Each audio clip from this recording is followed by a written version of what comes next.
Pagkatapos silang mag-usap-usap sa library ay agad naman dumiretso si Noah sa kanilang garden para lumanghap ng sariwang hangin.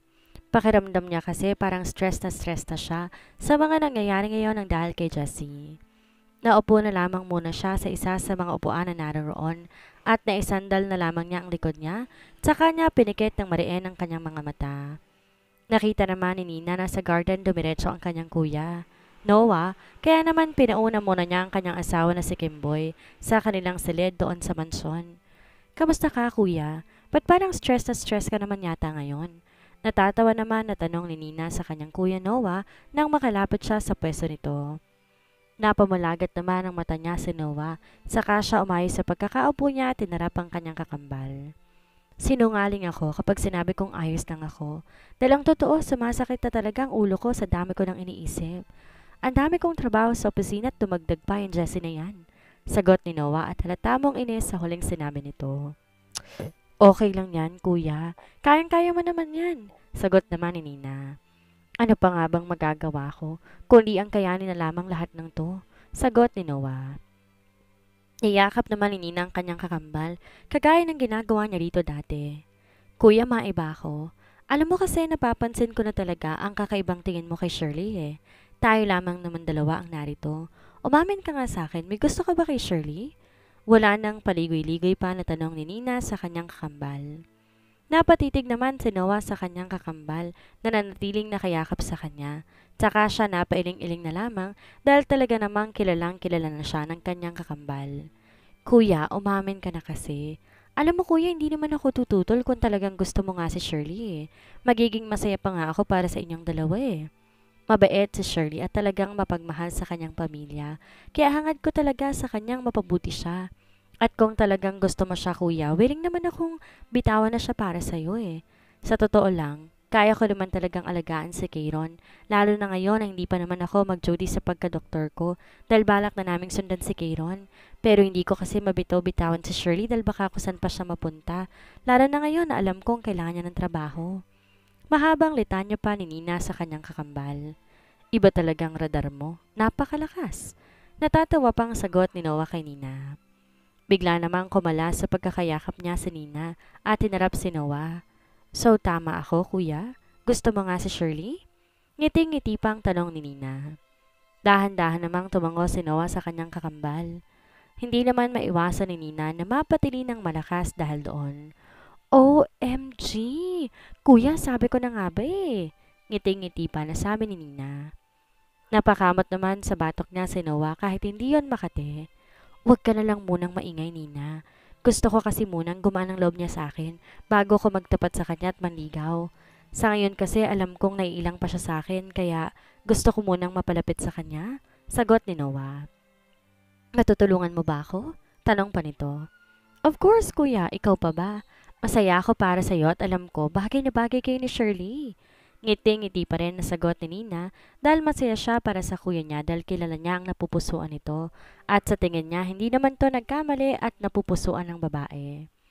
So anong balak mo ngayon kuya? Tanong pa ni Nina kay Noah. Bumuntong hininga naman si Noah. Bala ko nga mapalapit kay Shirley kaya kung pwede sana, huwag ka na munang umalis ng mansyon dahil kapag lumipat na kayo ng bahay, mapapaliw sa akin si Shirley. Sagot naman ni Noah. Napasimangot naman si Nina dahil balak na talaga nilang lumipat ng bahay ni Kimboy. Pero mukhang mauunsyami pa nga talaga dahil kanina yun din ang pinag-uusapan nila ng kanyang mga magulang dahil ayaw pa siyang paalisin muna ng kanyang ina sa mansyon. Kakausapin ko muna si Kenneth tungkol sa bagay niyan kuya. Balak na kasi talaga naming lumipat sa binili niyang bahay dahil gusto na nga naming bumukod. Sagot ni Nina. Kuya, pwede mo namang dalaw-dalawin si Shirley sa bahay namin eh. Dagdag pa ni Nina. Alam mo naman, abala ako sa opisina, di ba? Sagot naman ni Noah. Kuya, kapag gusto, may paraan. Sagot ni Nina sa kanyang kuya Noah na bigla namang natigilan. Okay, fine. Pero sa ngayon, hindi ko pa talaga to maharap dahil sa dumagdag pa sa isipin ko yung Jessie na yan. Sagot ni Noah. Kuya, ayaw mo ba talaga kay Jessie? Maganda naman siya. Yun nga lang, spoiled talaga siya. Sagot naman ni Nina. Yun na nga. At isa pa, hindi naman ako tumitingin sa panlabas na anyo. Ang mahalaga sa akin ay ang ugali. Siguro naman ay alam mo rin kung anong ugaling meron si Jessie. Sagot naman ni Noah at tumango-tango naman si Nina dahil doon. Sabagay, tama ka naman dyan kuya. Hindi nga kagandahan ng ugali ni Jessie. Nakanguso pa na sagot ni Nina. Balita ko, may sakit ang nanay ni Shirley. Nagkakwentuhan kasi kami nitong nakaraan na wala ka, sabi ni Noah. Oo kuya, may sakit ang nanay ni Shirley kaya isa yan sa dahilan kaya hindi siya pwedeng mawala ng trabaho. Willing naman akong tulungan siya kaso nga lang ayaw niya dahil nahihiya na raw siya sa akin. Pero sa totoo lang kuya, alam mo, naaawa na nga ako kay Shirley eh. Nung nasa ibang bansa kami, alam mo ba, pinapadala niya lahat ng sahod niya sa pamilya niya at wala talaga siyang tinitira para sa sarili niya. Kaya nga nakiusap ako kay mommy na tulungan si Shirley magpagawa ng bahay nila sa Bicol. Kaya ayun, ayos ng bahay nila doon. Pagkukwento ni Nina sa kanyang kakambal. Nakikinig lamang naman si Noah sa mga sinasabi ni Nina. Lalo tuloy siyang namangha sa dalaga dahil napaka mapagmahal nito sa kanyang pamilya. Nagkwento pa si Nina sa mga pinagdaanan ni Shirley nung nasa ibang bansa pa sila at nakikinig lamang si Noah dito. Nang matapos silang magkwentuhan, agad na rin namang nagayak si Noah dahil pupunta pa nga pala sila sa dinner party ng mga Gomez. Pagkatapos na magbihis ni Noah, pahintamad naman na siyang lumabas ng kanyang silid. Balak niyang hintay na lamang kanyang mga magulang sa kanilang sala. Wala talaga siyang kagana-gana na umattend sa naturang party, pero wala naman siyang magawa kundi pagbigyan na lamang muna ang mga ito. Habang naghihintay siya sa kanyang mga magulang, ay nakita naman niya si Shirley sa garden na merong kausap sa phone kaya naman dahan-dahan siyang lumapit dito. Opo, Nay. Susubukan ko bang magpadala sa inyo next week? Kauuwi lamang po ni Nina at nahiya naman po ako mag-advance ng sahod sa kanila. Sabi ni Shirley sa kausap niya sa phone. Tahimik namang nakikinig si Noah sa mga sinasabi ni Shirley habang nakatayo siya sa may likuran ng dalaga at hindi man lang siya napapansin nito dahil mukhang seryoso talaga ito sa pakikipag-usap sa ina nito. Sige na po, Nay, mag-iingat po kayo dyan. Uminom din po kayo ng gamot nyo, ha? Baka po hinahanap na po ako ng alaga ko, Nay. Sige na po, bye! Sabi pa ni Shirley bago nito malungkot na pinutol ang kanilang tawag. Kita pa ni Noah na nagbahid ng luha sa mata si Shirley, kaya naman napatikim na lamang siya para mapansin siya nito. Gulat namang napalingon si Shirley kay Noah. Noah, kanina ka pa ba dyan? Gulat pa na tanong ni Shirley. Ya, pasensya ka na, hindi ko sinasadyang makinig sa pag-usap niyo ng nanay mo, sabi ni Noah. Napabuntong hininga naman si Shirley, saka siya naglakad sa upuan na naroon sa garden. Agad namang sumunod sa kanya si Noah, dalula pa naman ang kanyang mga magulang.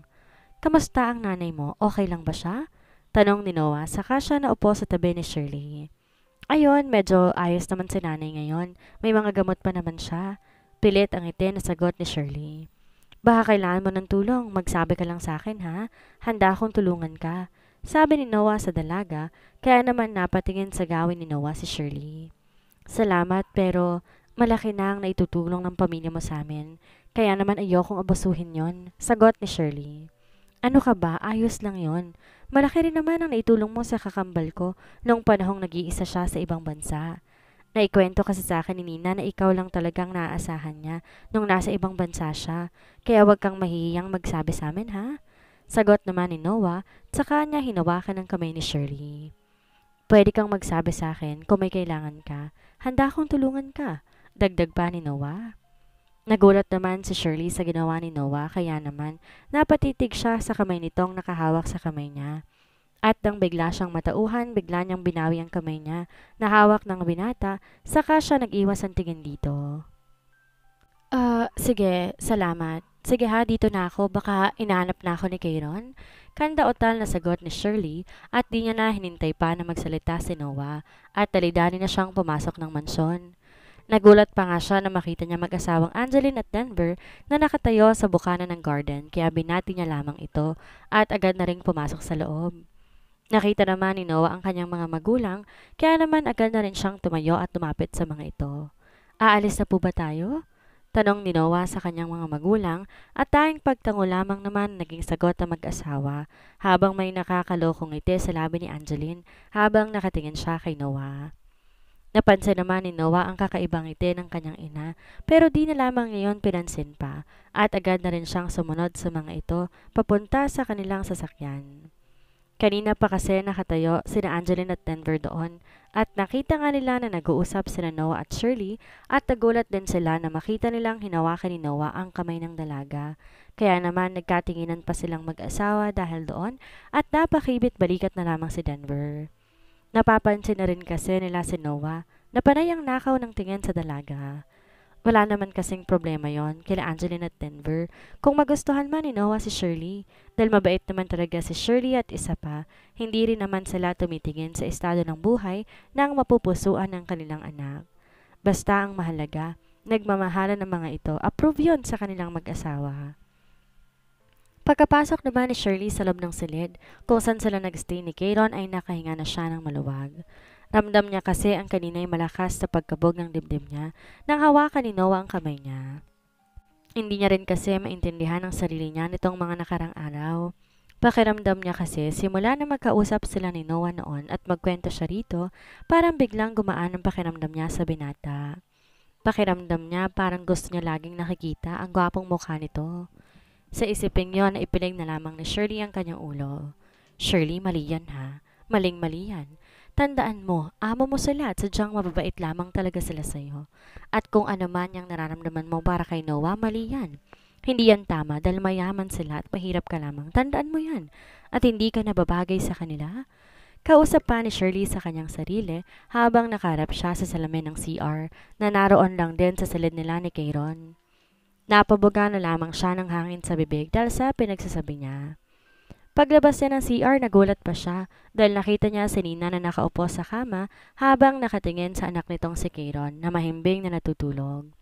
Andyan ka na pala, Nina. Pasensya ka na, nag-CR lang ako saglit. Sabi ni Shirley saka siya lumapit kay Dida. Initian naman siya ni Nina at saka ito tumayo at pumunta sa sofang naroon lang din sa silid na yon, kaya naman sumunod siya rito. Kamusta si Kayron nang wala kami? Hindi ba siya nag-iiyak? Tanong ni Nina kay Shirley. Naupo naman si Shirley sa tabi ni Nina. Ayos lang naman si Kayron. Di naman siya nag-iyak. Yun nga lang gusto palagi akong kasama kung saan siya pupunta. Nakangiti namang sagot ni Shirley. Dahan-dahan naman na tumango si Nina dito. Ikaw, kamusta? Kamusta ang nanay mo? Tanong pa ni Nina. Ayos lang naman ako. Si nanay okay lang din kahit papano. Bumubuti-buti naman ang kanyang pakiramdam. Sagot ni Shirley. Ganun ba? Kung may kailangan ka, huwag kang mahiyang magsabi sa akin ha. Alam mo naman, di ka na iba sa amin. Ikaw kasi, sabi ko naman sa'yo, kunin na natin ang pamilya mo dun para naman makasama mo sila dito. Sagot ni Nina. Naku, hindi na. Sobra-sobra na nga naitulong ng pamilya mo sa amin eh. Kaya okay lang kahit nandun sila. Sagot naman ni Shirley dahil matagal na siyang sinasabihan ni Nina na dalhin sa Manila ang pamilya niya para na rin doon makapagpagamot ang kanyang ina. Sus, ayos lang yun. At least nakakasama mo sila dito at hindi ka nalulungkot. Akala mo hindi ko napapansin na minsan malungkot ka? Alam ko naman na namimiss mo rin sila dahil matagal-tagal mo silang di nakasama na nasa ibang bansa tayo. Sagot naman ni Nina. Ayos lang naman yun. Kahit naroon sila basta't importante nasa maayos silang lagay. Sagot naman ni Shirley na nahihiya na talaga sa dami ng naitulong ng pamilya ni Nina sa kanila. Sige, ikaw ang bahala. Basta magsabi ka lamang kung may kailangan ka, ha? Sagot naman ni Nina at sa kanya hinawakan ang kamay ni Shirley. Maiba nga pala ako, Shirley. Matanong nga kita. Wala ka bang nobyo? Matagal na kitang kasama pero wala pa akong nakikitang lalaki na pumuporma sa'yo eh. Pag-iiba naman ni Nina ng kanilang usapan dahil napapansin niyang malungkot na naman si Shirley. Ha? Nobyo? Naku, wala akong nobyo. Okay na ako sa pamilya ko at wala akong oras para doon. Natatawa namang sagot ni Shirley. Paano kung may manligaw sa'yo? Sasagutin mo ba? Tanong pa ni Nina. Agad namang umiling si Shirley kaya naman natawa na lamang si Nina. Nako, baka dagdag lang yan sa sakit ng ulo ko kaya pass muna ako sa mga ganyang bagay. Sagot ni Shirley. Wala ka ba man lang nagugustuhang lalaki? I mean, crush, ganun. Pangulit pa ni Nina. Ha? Wala. Wala akong nagugustuhan. Wala. Kanda o talpang sagot ni Shirley, saka siya nag-iwas ang tingin kay Nina. Kaya naman natalawa na talaga si Nina dahil doon. Gosh, Shirley, umamin ka nga. Sino yan ha? Naku, alam ko na yung mga ganyan ha. Umamin ka na sa akin. Sino nagugustuhan mo ha? Pangulit pa ni Nina. Hay nako Nina, tumigil ka nga dyan. Wala kang mapapala sa pangulit mo sa akin. Sagot ni Shirley at pinipilit niyang hindi mautal dahil alam niyang aasarin na naman siya ni Nina. Sus, kunwari ka pa. Iirap-irap na sagot ni Nina. Isa na lang, may itatanong ako sa'yo, dagdag pa niya. Ano na naman yan? Kakamot-kamot na sa ulong tanong ni Shirley. Si Kuya Noah naman, anong tingin mo sa kanya? Gwapo ba si Kuya? Tanong ni Nina kay Shirley habang may nakakalokong ngiti sa labi nito. Nagulat si Shirley sa tinanong ni Nina, kaya naman siya agad nag-iwas ang tingin dito. Ha? Ba't naman nadamay dito si Noah? Balik tanong ni Shirley kay Nina. Oo at hindi lang naman isasagot mo dyan eh. So ano nga, pogi ba si Kuya? Bet mo ba siya? Pangulit pa ni Nina habang nakangisi pa kay Shirley. Hay nako Nina, matulog ka na. Hinihintay ka na ng asawa mo sa kabilang silid. Sige na, pumunta ka na dun. Pagtataboy na lamang ni Shirley kay Nina dahil alam niyang mangungulit pa ito sa paraan ng pagkakaintindi nito sa kanya. At saka siya tumayo at naglakad papalapit kay Kayron. Kunwari tinitingnan niya kung nagising ba ito. Natatawa naman si Nina habang pinagmamasdan niya ang kinikilos ni Shirley dahil parang nararamdaman niya na may feelings din to para sa kakambal niya at alam niya nahihiya lamang tong umamin sa kanya. Mukhang alam ko na ang sagot mo sa tanong ko ah. Natatawang sabi ni Nina. Alam mo Shirley, kung may gusto ka kay Kuya Noah, wala namang problema yun sa akin eh. Malay mo gusto ka rin niya, 'di ba? Di naman ako tututol kung magmamahalan kayo dahil magiging masaya pa nga ako kapag nangyari yun eh. Dahil kilala ko ang mamahalin ng kuya ko, dagdag pa ni Nina. Hindi naman nakapagsalita si Shirley at maang siyang napatitig kay Nina na naglalakad na palapit sa kanya. Di naman masamang magmahal, Shirley. Minsan paligayahin mo rin ang sarili mo. Alam ko, priority mong pamilya mo ngayon, pero wag mo naman sanang pabayaan ang sarili mo. Wag mong hahayaan na ganyan ka na lamang habang buhay. Maganda ka, Shirley, at mabait. Alam kong marami talagang magkakagusto sa'yo. At kung mahal mo si Kuya, wag mong pigilan yung sarili mo. Maging masaya ka rin naman minsan. Masarap magmahal, Shirley, at masarap ang may kasama ka hanggang sa pagtanda mo. Mahabang sentimiento ni Nina kay Shirley, sa kanya to hinawakan sa kamay. Alam ko na magiging masaya din ang nanay mo kung hindi mo pinapabayaan ang sarili mo.